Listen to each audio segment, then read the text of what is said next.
Holding space is about showing up authentically and creating safety in the moments that matter most.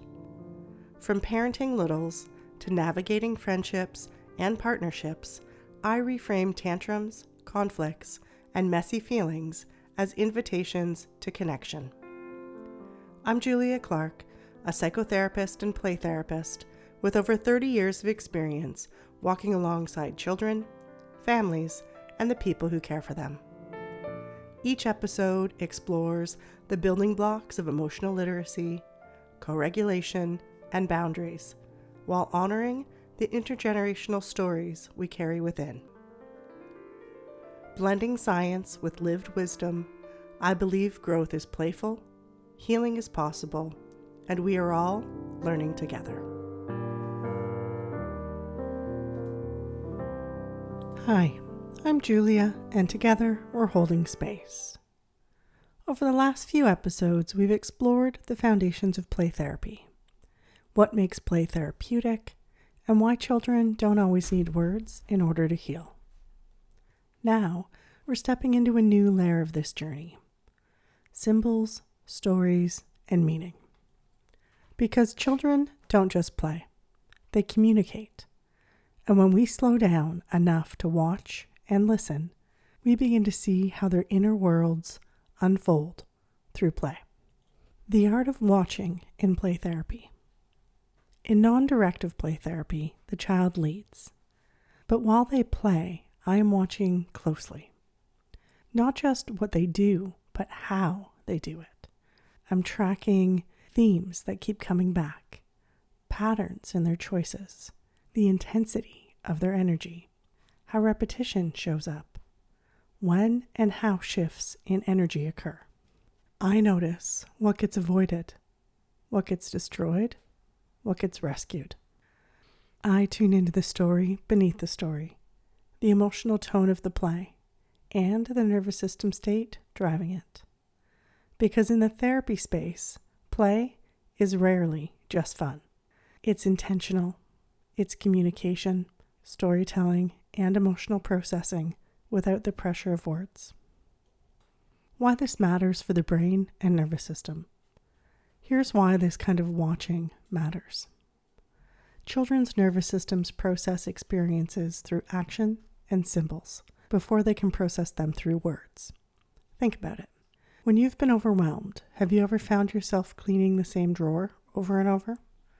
Or telling the same story again and again to a friend? That's your nervous system doing what children do in play. Circling back, seeking mastery, trying to integrate. The difference is, children don't often have the language to tell us, so they show us through play.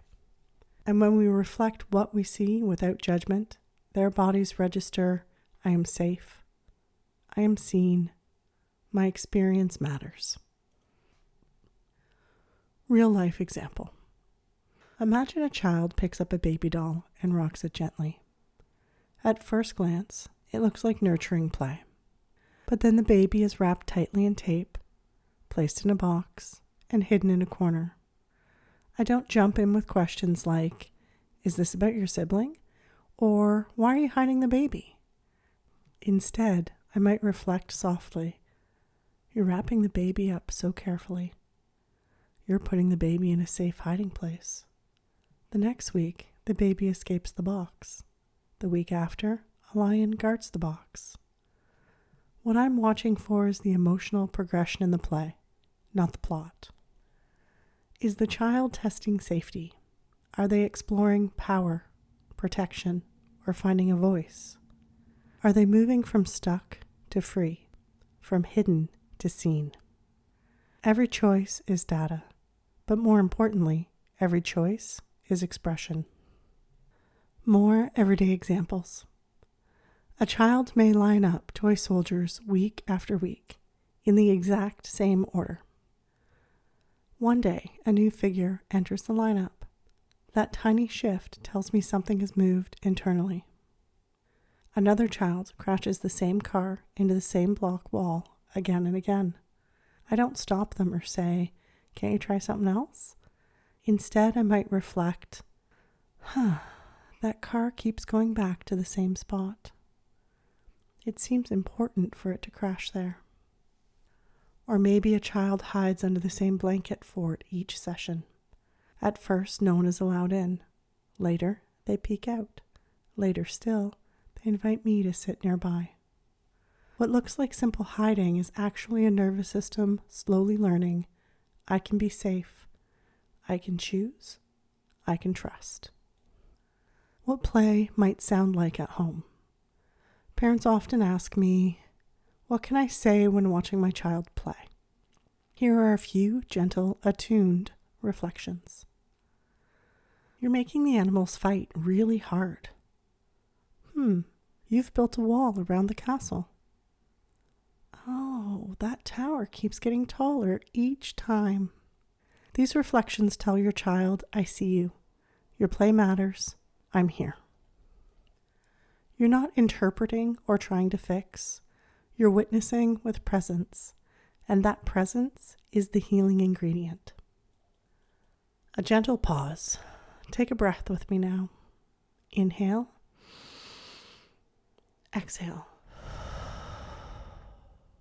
Think of a time your child, or if you're a teacher, any child in your life, played out the same theme over and over.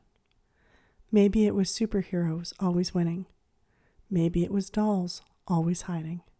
Maybe it was building the same tower until it finally stood tall.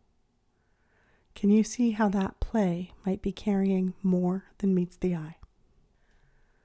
Why this matters. In play therapy, we're not there to fix the child. We're there to witness, attune, and create a space where feelings can be expressed and integrated through the play. Play is the language of children, and in the therapy room, it becomes the pathway to healing. When we take the time to notice, reflect, and stay curious, we honor the sacred work happening right in front of us. This is part of our Holding Space series, where we slow down to see what's underneath behavior and honor play as the sacred, meaningful work that it is. As we move forward in this block, we'll begin exploring the power of symbols, the role of repetition, and the deeper stories children tell through their play. Thank you for being here and for holding space with me.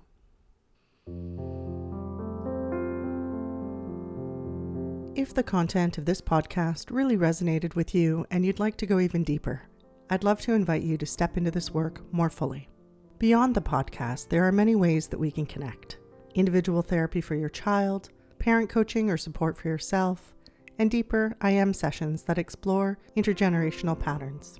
Additionally, I also offer webinar workshops and weekend retreats for parents, classes, intensive trainings and supervision for therapists, and large group presentations for educators or school presentations.